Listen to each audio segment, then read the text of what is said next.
bandiraɓe amtuɓe yebde ayaw habrirde Pindi TV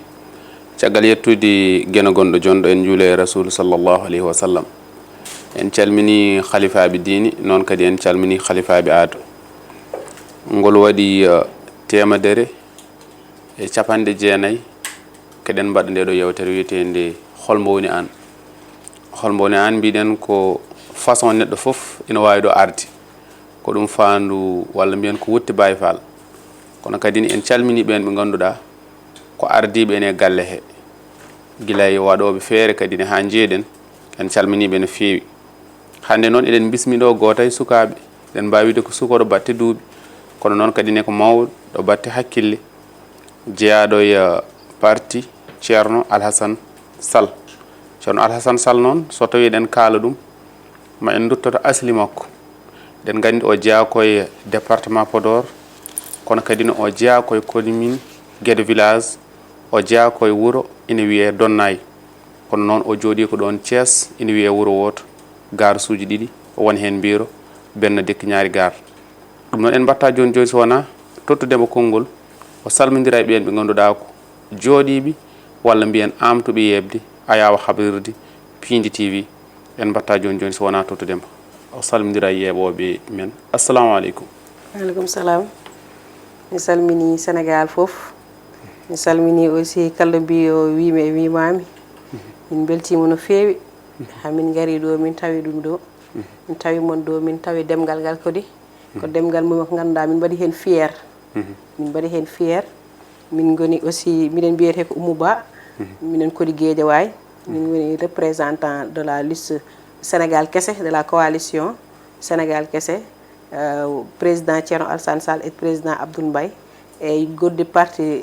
indépendant kamɓe formi coalition o eɓe mbaɗi kam noon yeeso e département Guédiawaye eɓe mbaɗi kam yeeso donc mbaɗa waɗa hen remercier e ɗum ɗon miɗen wiya kadi Sénégal fof kamɓe fof mbiɗen salminaɓe mbiɗen juuroɓe mbiɗen ñagonoɓe jaam Allah machallah. Tigui joni joni hade men woɗɗoyde beela emin mbawi andude hol gonɗo Oumou ɗo Oumou jibina ɗo Oumou janggi gaka eɗen naata e politique. Tout à fait. Oumou ne jibina Guédiawaye jibinami toon jiimi toon mawnirmi toon gonmi ha tomi woni to ha joni ni maɗin toon maɗen par ce que Guédiawaye ko ville mo ganduɗa no dumini men par ce que konko yimen min are adina ko toon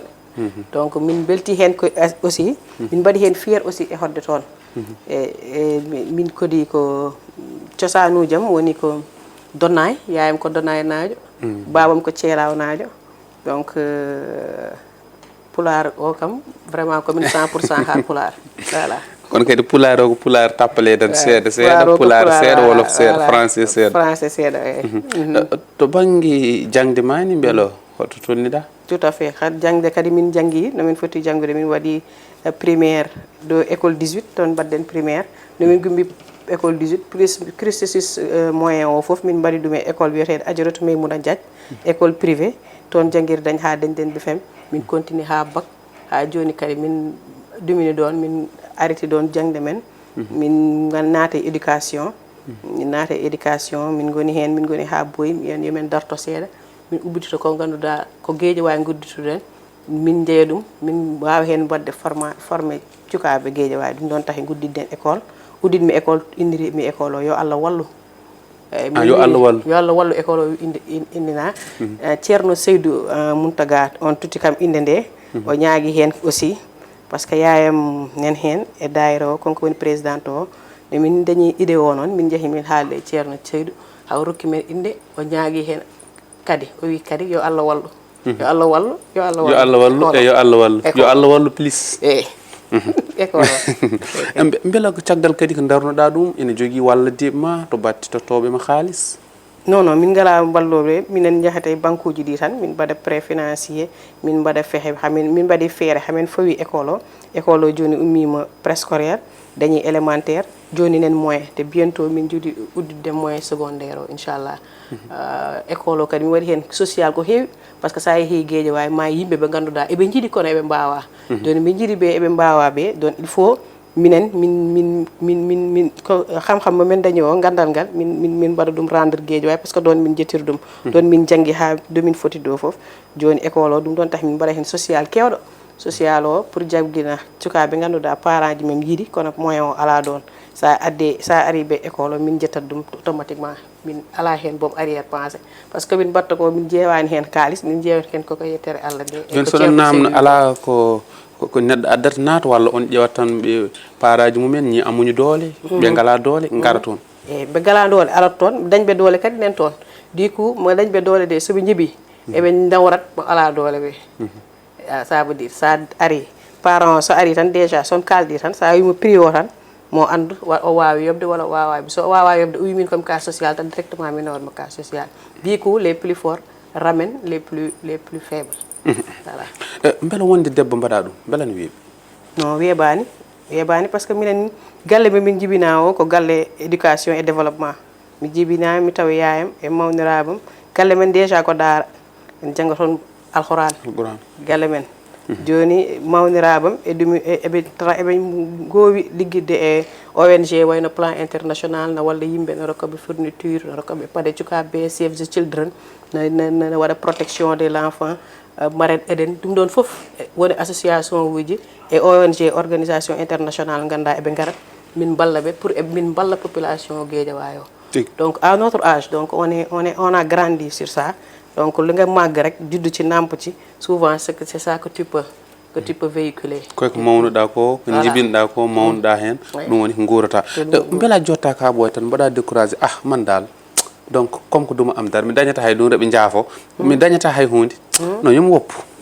non min décourage ça parce que komin mbaɗa ko tant soit peu nen yaha lawol par ce que ça comme si mo éducation comme c'est la goto classe maternelle jaaɗa ha dañƴa moyen dañƴa secondaire ça veut dire affaire o nen ara Allah nen darni ɗum Allah nen ara nen darni ɗum et puis yimɓeɓe souvent eɓe jiiɗat ko wayi noon pour eɓe muna addude hunde mabɓe eɓe mbaɗa hen eɓe mbi comme an a jangguinat yimɓe tawi dumin da ɗum ɗo e social des fois des bonnes volontés arrivent ils nous aident des fois ils nous donnent même des fournitures à donner aux élèves l'année dernière Madar daf majjo hon beaucoup de il y a des partenaires bagasuji pour élèves di fof presque année l'année dernière ben élève jundul fourniture parce que nit ñu ko joxe rek non lañ leen ko delo waté no be tottir mon ni non tottir ton non tottir ton e min jida hen kadi hay hunde en tutata ka min jeya non so be totti tan min tottirat voilà holno jiruda uddidde hande jang hande ubbitay jang tay ubbitay jang tay o mom Sénégal cette fois-ci c'était pas facile webani quoi webani année bi ni parce que année o souvent année bo ngand y a beaucoup de perturbations vraiment les ménages heewi caɗele on n'a pas nit ñi amuñu xaalis bëgg nañ l'argent waaw xaalis o vraiment manki seeɗa ɗon noon minen gonɓe hen e gonɓe ñande fof min jiyat parent uji min gandini na saɗi ɗum ɗon tahi min gussi cette fois ci inscription uji ha élève aji bi wawa nadde classe uji mabɓe min mbaɗa inscription vraiment année oɗo kam c'est la première année mo ganduɗa inscription presque min mbaɗi dégome fof min gacci tan ganduɗa wawa wasde ko pour élève aji wawa nadde classe wawa wadde ubbitay jangguitay ubbitay o jangguitay o kadi waɗani effective à 100% parce que amna élèves yu bari yaay beaucoup d'élèves yo xamni wadi sukabe jangobe hewbe élève jangobe hewbe ganduɗa parents ji mabɓe jidno addude ɓe mais eɓe mbawa par ce que kalis o e dumi kam fotno wadde ko droit d'inscription o bel état ne hettini mon état bel no wadi état non état mom min jiyan kum tawa haydara mais pour l'instant min jiyani ina wawi comme ko état nouveau ina wawi do ha laamu kesso do ha duubi wala dumin momin ji haydara min dabini dal ko min yiyan tawa joni mbaɗanni ma en guddu ngon hella wondemo suko kadi aɗa waɗa ko mbatta ko ina yooɗi yimɓe gando neɗɗo holi kanko holto rewi ɗum waɗi ma en uddu ngon hella maten e banggue politique holko nannuma e politique min mo mi wona bon politique parce que ngomi ko développement parce que jibinami hen mawnumi hen ɗum ɗon tan gandumi développement no min mbatta hamin walla yimɓeɓe fof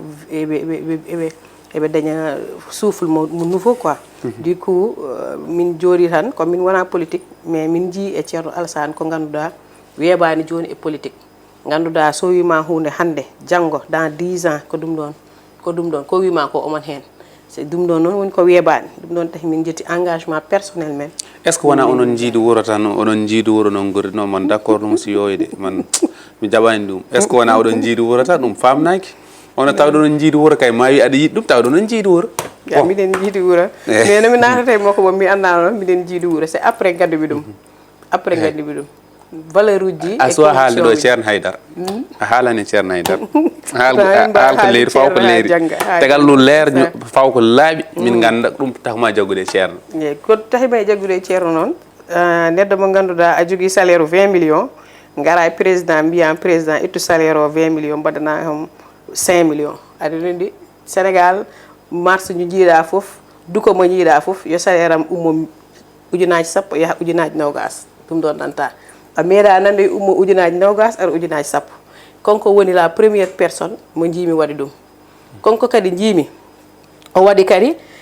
pétrole o no président Macky Sall wimo signé o wi mi signata ɗum par ce que wona intérêt sénégal kono ɗum ɗon mi signata ɗum o addi lettre makko démission o tottiri te sénégal eɓe ganda démission to ɓe goni eɓe gona haɓe mbaɗ renvoyé maintenant démission par principe c'est très rare qu'on voit ça d'accord mo ak yow ci lii te président Thierno pouvait être là-bas o wawno wonde ɗon o daña hen kalis o daña hen intérêt o wona courtier o daña hen milliard uji kewɗi o yaha o ñamoyo cikkuɗa o dañani haalis non o dañani cikkuɗa o dañani haalis non o dañani hen haydara premier ministre Boun Abdallah Dionne noddimo wimo ga total yen ari neñ do jodi an tan e pari e signature ma o wi ɗum ɗon watta ɗum signé par ce que wona intérêt sénégal o jetti démission mo o tottiɓe o yalta e yofi lawol mum joni o woni ɗo jagorgal nde woni ko jagorgal holko ɓurɗa teskade e golle makko eyyi ko ɓurimi testade e golle makko c'est l'électrification rurale ça veut dire soɓe jeehino sénégal lointain a yiyata courant a yiyata sa yiiɗi wadde charge a yahat aɗa nawa wuuro ha wuuro pour mbaɗa charge konko no ari nde o waɗi ko électrification rural o to jaada e sénégal to wonda ɗo no ma yi toon ma taw courant o nen toon fawi to jaada e sénégal no woni kadi ARTP o waɗino foof ha contrat uji ɗi avec APH pour yimɓe pour eɓe mbaɗa duminaji no wiyete eɓe mbaɗa comment on dit ça en pulaar eɓe mbaɗa feere ha eɓe mbaɗa feere ha contrat uji ɗi wasa wonde contrat mo ganduɗa min joɓat duuɓi ha ɓinguelam fotino wadde duuɓi nogas wona duuɓi sappo wona duuɓi sappo eyyi ɗum ɗon foof kadi ko golle makko donc c'est une personne vraiment à tête réfléchie et qui que sénégal rek mo koñor sa yi instant oɗo no yimɓe mbaɗiri duminaji mabɓe coalition yen tan ganda ceerno Alassane sénégal tan tahima ummade par ce que on wawno yaade coalition ganduɗa kamɓe coalition bi nawratma kono konko o waɗani ɗum o wi min mi waɗani keppuɗo eko mbaɗatmi ko mi jooɗot ha Allah wiya ɗumay ma mi wonay ɗum par ce que mi yiiɗa wiide Aruna ko ni way hande janggo mi ara wi Aruna wayani noon ko ni way ça veut dire changement de retournement de veste mais politique goowi ko konko ala e ɗum kon kam so wima ko blanc sache que c'est blanc mais holko tagi noon ceerno Alassane 10 Macky Sall 20 Pastef 40 ɗum tan nanta diwnude sénégal foof non mais ɗum hol sababu mum parce que sénégal yen tawa finani tawa e projet oɗo e finani hen tawa te sénégalais yen souvent eɓe jiiɗi neɗɗo mo waɗatma rêve mo ganduɗa haalatma ma wat ɗum aɗa waɗa rêve eɓe jiɗɗa goguiyankoɓe neɗɗo mo ganduɗa gonga tan haalatma souvent sénégal sa wi ceerno Alassane tan eɓe mbiyat ko neɗɗo gonga souvent mbi an président ma umu suusi gonga no feewi ɗum ɗon tahi ɗum woni probléme makko depuis quand être véridique est un problème depuis quand donc des fois il faut savoir ce qu'on veut il faut ñu xam ne dañu bëgg on veut des personnes réfléchies comme le président Thierno Alassane Sall min mbaɗa min devant min tottamo assemblée nationale o majorité o bien maximum de députés pour que il puisse vraiment défendre l'intérêt du peuple assemblée Thierno Alassane Sall e yeeso Pastef e yeeso APR e yeeso coalition ngaji gonɗi ɗon est ce que aɗa gonɗini kalɗa ko mbaɗa gonɗini te mbaɗa sikki kadi sénégalais ji yen eɓe holto pawɗa ɗum parce que mom foof yo jewduma e poche mum tan no jewduma e poste mum des années derrière e tomin goni ɗo ko mbawnoɗa foof sappo joyi mbawɗa walla tati donc sa dañi pouvoir mondo ɗon te kamɓe hoore maɓe jooɗi télé ɓe mbi kamɓe hoore maɓe jooɗi télé eɓe mbi mo jogui exécutif fotani jogade législatif e fodde accude e opposition wona contre pouvoir donc pour moi il ne devait même pas aller battre campagne parce qu'il l'avait dit te neɗɗo so haalani kono so haali tan so woni dimo tan o haali ɗum ko haala politique tan par ce que aɗa andi kamɓe ɓe gaccata ɗo assemblée o e jooɗi e opposant ji ɗum e lunda ɓe mbatta ɗum ɗum ɗon woni lawol ɗum ɗon woni lawol par ce que sinon il n'y aura pas de contre pouvoir et quand il n'y a pas de contre pouvoir mais est ce que ma arrange leydi ndi est ce que crise watta ma arrange hoota jooɗi lunda opposant ji leydi ndi est ce que ɓurta wonde crise non leydi ndi ɓurta wonde crise ɓurat ko liggeyo yaha yeeso kamɓe mbatta travail non kamɓe il faut que en jiidade tubakoɓe kamɓe soɓe laamima soɓe goni soɓe gañima mbawi kala koɓe jiiɗi wadde mbaɗa soɓe laamaki ɓe nattat yidde wadde kala koɓe mbaɗi fof mbawa ɗum wat ɗum est ce que wonta blocage wonat andi nden somin tottiɓe assemblée o wayat kono min jogui ko royaume aɗa andi royaume le roi a la possibilité de vie de mort sur ces sujets maintenant quand on donne ce pays là à Pastef ça veut dire la législature ça veut dire c'est un royaume caché derrière la peau d'une république. Non, d'accord, il fallait que paamodiren to assemblée Sénégal assemblée nationale londo meeɗa ɗum ƴettu kala laamatoɗo so tawi yiiɗi liggade wiyete ko ma gaño parce que aussi min fotani yejjidde ko min assemblée momin ummi o ɗo Macky Sall alano toon majorité te haɗano omon liggo ko foti liggade omon waɗa ko waɗi non dañi wiyete tan ko won tawtoɓe ɗum on bokko guis tawti wiide tan ko waɗino tawtoɓe ɗum hayso kam ɓuuri ko meeɗa wadde histoire politique Sénégal waɗino meeɗa wadde vraiment meeɗa wadde histoire politique le pouvoir perd la législation donc c'était pas facile avec Macky Sall maintenant avec Macky Sall ɗum ɗon wonino il y avait deux non alignés, ça veut dire le président Thierno Alassane Sall et M. Djibril Fall. Donc ça n'a pas permis, ça n'a pas empêché vraiment que le pays avance. Et puis dans une démocratie, vraiment il faut une contre-pouvoir. Il faut ça, c'est impératif. D'accord. Joni onon to banggue Thierno Alassane koye coalition jaaɗon walla ko onon tan? Et ko coalition gonden, coalition wiyete ko Sénégal kese. Président Abdoul Mbaye aussi un homme de valeur et de principe est dans la coalition et on a aussi beaucoup de candidats indépendants qui se voient en la personne de Thierno Alassane Sall. Maintenant lolu ñoo tax dum don taxi kambe e be feydi coalition e be indiri dum Sénégal kese ça veut dire kambe Sénégal tan taxi be umade. Kalda do Abdoul Mbaye goto e holwo Abdoul Mbaye et Thierno Alassane Sall et beaucoup de partis indépendants. Ah, won parti des partis indépendants, des candidats indépendants quoi et des mouvements indépendants qui sont à l'intérieur de la coalition Sénégal kese. Et nous ñongi wo eden noddo sénégalais fof sénégalais be fof e be vote coalition inchallah so be voti dum assemblée o yimbe ganduda dañi valeur des personnes réfléchies iront à l'assemblée pour les représenter vraiment yebe foti andude ko di affaire assemblée wana ganduda affaire mairie en affaire assemblée sa votini député ko halum wadi rôle mako ni da fof no wadi andude hoddum woni rôle député ko woni rôle député woni holdum jaha assemblée nationale darona da ton quartier ma gox représentation ma darona da dum ton exemple sa yi assemblée ar wadi addude projet de loi bada proposer dum do 4 semaines badi dum Sénégal ma quitté ma ummoy point o do yahay point o ya ummoy cadel de don woni proposer des projets de loi maintenant voter des projets de loi souvent dañuy gis nit ñi dañuy voter nan man député diwla wara voter il devait voter mais il ne vote pas il vote par appartenance politique maintenant voilà pularo e be vote par parce que par neddo auto vote par neddo odo addibido donc ko on wi tan dum badat mi taw wona nafoore population foti wonde non ko nafoore population du coup so woni nafoore population comme se ben nawi ton député ganduda ko député de valeur député Sénégal kesse e ben baaw darnabe darnugol mojjugol darnugol ganduda to be kodito population mo men ji hen hoore mum men onon hande to bangi geejway holno dardi don préparation et fof ko Guédiawaye fof Guédiawaye no mawni walla ko won parti tan e Guédiawaye e ko Guédiawaye fof parce que Guédiawaye fof e département o min eɓe pawi yeeso donc Guédiawaye fof dans ces 5 communes commune aji joyɗi fof meɗe RV nen toon et puis RV République des valeurs et la coalition Sénégal kese biñu démé naɓe jeehi e dumino eɓe mbaɗa déposé pour élection yi jiiɗo min mbaɗi tirage min gonno ko 6e ni min jeehi nde wodɓe parti mo gonɗa wonno e devant men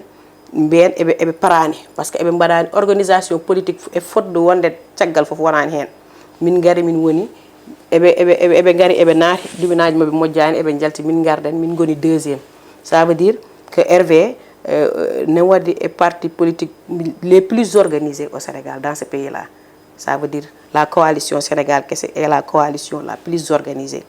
parce que on était 6e maintenant on a déposé 2e ça veut dire dans les bureaux de vote quand on entre notre bulletin sera 2e sur la table donc ça c'est quelque chose que j'aimerais aussi tirer l'attention des Sénégalais pour eɓe ganda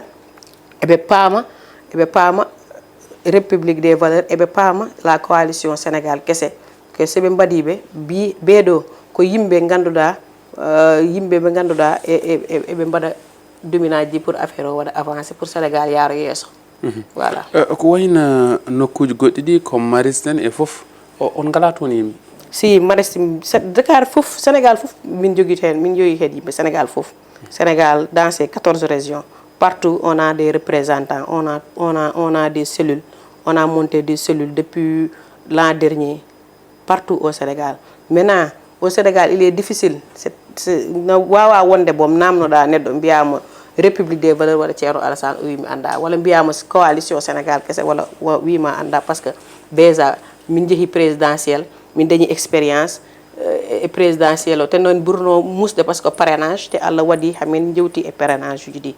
joni min garine kadi e législative o Allah waɗi min gumbima jeegom mi are ɗiɗi ça veut dire que on s'organise on est en train de s'organiser et puis nene yaara yeeso bellaɗani e liste o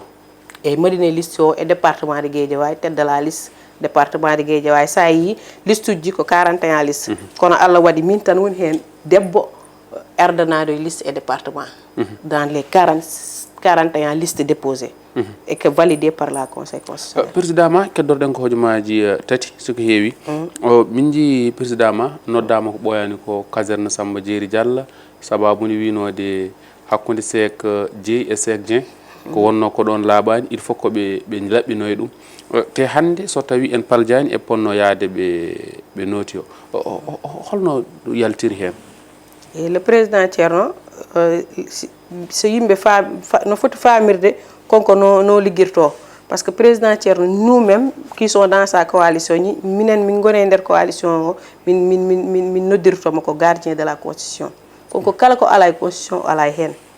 la fois passée quand il avait dit que la PDS ne devait pas participer parce que PDS avait fait parjure vraiment si c'était un autre parti c'est sûr que le président Thierno Alassane allait le dire vraiment. Maintenant, bataille des chefs, on voit que le procureur en ce moment est en train de s'autosaisir sur n'importe quelle histoire. Mais sauf moi, ça veut dire duminaji di fof oman haala omo noddo yimɓe na kaala omo noddo yimɓe na kala ko waɗi o yalta kala ko waɗi o yalta o noddo yimɓe dépôt élection 2024 liste uji ɗi et tout ɗum ɗo kadi watti ɗum kadi watti joni président Thierno yi procureur wiyani haydara e haala ka konko noon o windi dumin plainte contre X o waɗi déposé pour procureur o ƴeewa haala mabɓe parce que min an liggotono kam sa yalti an mo liggotota kam mbiya min mi waɗi ko ganda moƴƴani fawani lawol ala e lawol tan lawol no foti hen o noddirno holto fawi en plainte makko o windi plainte o contre X o nawi ɗum e procureur o waɗi toon déposé plainte lolu motax on ñu wo ko ni ko yow lan motax foko tek linga bindu woni o nodda holko takma binduɗa plainte ko tahi o widdi plainte o ko mbimami ko woni yimɓe min aɗa ligganomi min jaltuɗa mbiɗa min mo ganduɗa an min jettuma waɗma embauché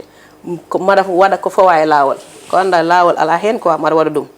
sa jetti noon tuuma mo foti noon pawa ɗum e ministre de la république exemple Cheikh Dieng le docteur Cheikh Dieng a pris des accusations très graves qu'il a accusé pour contre la personne de Cheikh Oumar Anne. Donc c'est ça pourquoi on l'appelle de bataille de Cheikh, c'est Cheikh Dieng et Cheikh Oumar Anne. Voilà. Donc non. Cheikh Dieng et Cheikh Oumar Anne, c'est ça. Cheikh Dieng, voilà. Donc c'est pourquoi on l'appelle bataille des Cheikh. Maintenant, quand des accusations aussi graves sont portées à l'endroit du Premier ministre, le président Thierno Alassane, c'est aussi légitime, comme je l'ai dit, c'est le gardien de la Constitution. Il pouvait le faire porter plainte pour que ça soit clair dans la tête des Sénégalais. C'est aussi simple que ça. Et le procureur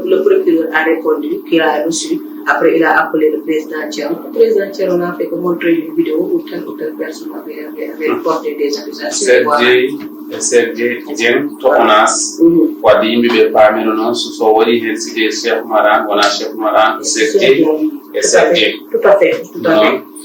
wayno en gasni so tawi wonko jinnoɗa kadi wadde lancé dernier mot woni yimɓe fof kala gonɗo e Sénégal tan miɗen forta ɗum juuɗo miɗen wiya yoɓe garɓe ɓe wota coalition Sénégal kese o pour une assemblée de rupture, parce que l'assemblée kam wona ring mo ganduɗa yimɓe ɓe foti ngabbude hen na haway dow yimɓe wona ring mo ganduɗa jettore jeyata toon haare. C'est sûr que son votani Thierno Alassane Sall et coalition Sénégal kese o mon ji député dignes de République, des députés qui sont là que pour la cause de la population. Voilà. Donc, voter la coalition Sénégal kese.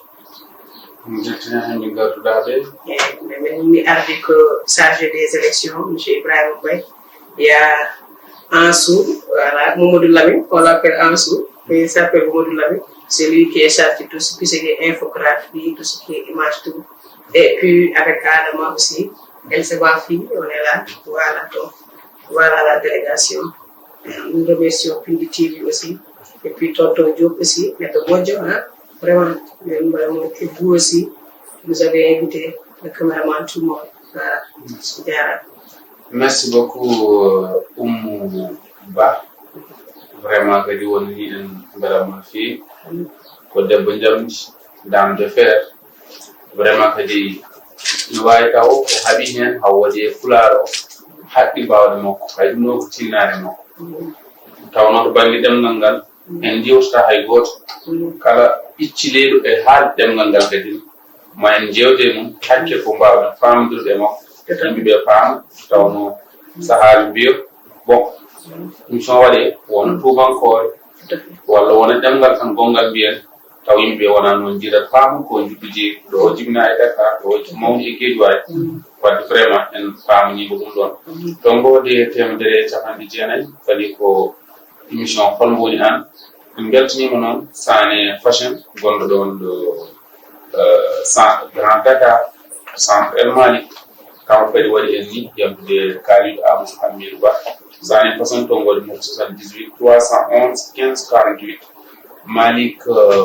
Dembo toon to kaaliɗo Dessar nokku Aliou Arɗo Sadio Arɗo Amara dognomo faala ko delan ko bon en jarnimo no feewi to caggal to o jibi den gorko mokkani de kanoreji émission holmo woni an Ba Bamuti ha saha goɗɗo jokkol e yeɓe téléphone Allah jarama jarama